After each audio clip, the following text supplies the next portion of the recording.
তো আজকে আমরা জানবো ভাঁজ ও চ্যুতির এই অধ্যায়ের একটি গুরুত্বপূর্ণ প্রশ্ন, যা হচ্ছে কি বৈপরীত্য ভূমিরূপ কি বা বৈপরীত্য ভূমিরূপ বলতে কি বোঝো। তো এটি 2 অথবা 3 নম্বরের জন্য থাকতে পারে। তো আমরা সকলেই জানি বিরিজনী আলোড়নের ফলে কি হয়, ভাঁজের সৃষ্টি হয় এবং পার্শ্ব চাপের ফলে এই ভাঁজের সৃষ্টি হয় পাললিক শিলায়। অর্থাৎ ভাঁজ সৃষ্টি হয় কি পাললিক শিলায়। তো প্রথম অবস্থায় যে ভূমিরূপের ভাঁজের সৃষ্টি হয় সেই ভাঁজটি কি শৈলশিরা অথবা পাহাড় বা পর্বত রূপে অবস্থান করে, আর এটি বলা হয় কি ঊর্ধ্বভঙ্গ।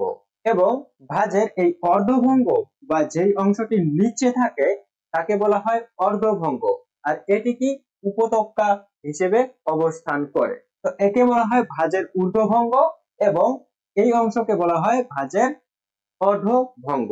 তো এইভাবে ভাঁজ সৃষ্টির ফলে অধভঙ্গ অঞ্চলে যখন কোনো একটি নদীর সৃষ্টি হবে সেই নদীকে বলা হয় কি অনুগামী নদী। তো এই অধভঙ্গ অঞ্চলে কি হয়, নদীর সৃষ্টি হয় এবং পরবর্তীকালে এই ঊর্ধ্বভঙ্গ থেকে ধীরে ধীরে কি বৃষ্টিপাতের জল নিচে নামতে থাকে, অর্থাৎ তীর্যক ভাবে এই অনুগামী নদীর উপর এসে যুক্ত হয় এবং ধীরে ধীরে যত দিন যায় ভূমিরূপের কি ক্ষয়প্রাপ্ত হয় নদীর জলধারার মাধ্যমে।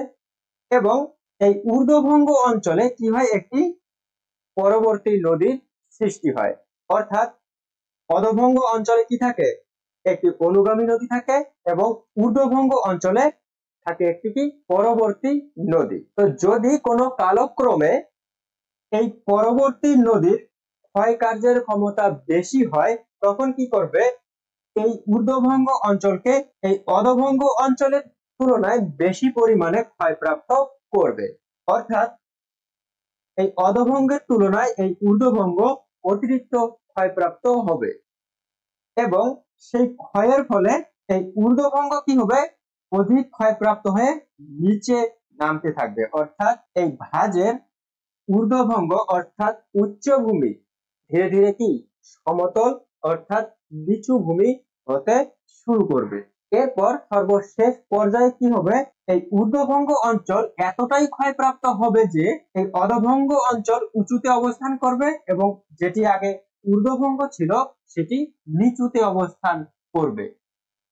এর ফলে কি হবে, যেটা ছিল ভাঁজের উচ্চভূমি সেটা হয়ে যাবে কি ভাঁজের নিম্নভূমি এবং যেটি ছিল ভাঁজের নিম্ন অঞ্চল বা অধভঙ্গ সেটি কি ঊর্ধ্বভঙ্গ রূপে অবস্থান করবে। তো এই যে ভূমিরূপের পরিবর্তন অর্থাৎ বিপরীতমুখী ঘটনা, এই ঘটনাকেই বলা হয় কি বৈপরীত্য ভূমিরূপ। তো বাবুলোক, আশা করি এই বৈপরীত্য ভূমিরূপটি বুঝতে পেরেছো।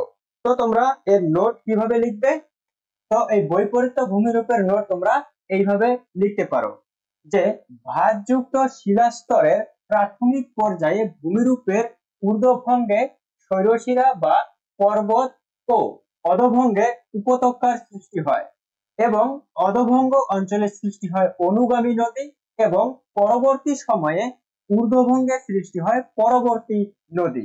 অনুগামী নদীর তুলনায় পরবর্তী নদীর ক্ষয় অধিক হওয়ায় ঊর্ধ্বভঙ্গ ক্ষয়প্রাপ্ত হয়ে অধভঙ্গ রূপে অবস্থান করে এবং অনুগামী নদী তুলনামূলক কম ক্ষয় হওয়ায় পরবর্তীতে অধভঙ্গ অংশটি শৈলশিরা বা ঊর্ধ্বভঙ্গ রূপে অবস্থান করে। ভূমিরূপের এই পরিবর্তনকে বৈপরীত্য ভূমিরূপ বা ইনভার্টেড রিলিফ অফ টপোগ্রাফি বলা হয়ে থাকে। তো তোমাদের অবশ্যই এই বৈপরীত্য ভূমিরূপের এই 6টি চিত্র পর্যায়ক্রমিক ভাবে দিতে হবে। অর্থাৎ এটি প্রথম পর্যায়ের ছবি, এটি দ্বিতীয়, এটি তৃতীয়, চতুর্থ, পঞ্চম এবং ষষ্ঠ পর্যায়ে ভূমিরূপের একদমই পরিবর্তন ঘটে যায়। অর্থাৎ যেটি থাকে উচ্চভূমি সেটি নিচু ভূমি হয়ে যায়, আর যেটি থাকে নিচু ভূমি সেটি উচ্চ ভূমি বা শৈলশিরাতে পরিণত হয়। আর এটি এখন হয়ে গেছে কি ঊর্ধ্বভঙ্গ এবং এটি যা ছিল আগে ঊর্ধ্বভঙ্গ এটি এখন হয়েছে কি অধভঙ্গ। অর্থাৎ এটি অধভঙ্গ এবং এটি ঊর্ধ্বভঙ্গ। তো আশা করি বৈপরীত্য ভূমিরূপটি এটি বুঝতে পেরেছো। তো তোমরা অবশ্যই এই চিত্রটি খুব সুন্দরভাবে অঙ্কন করবে।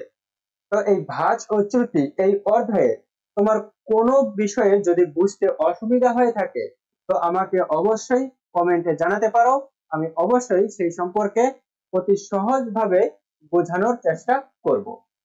তো আজকে এই পর্যন্তই। Thanks for watching the video.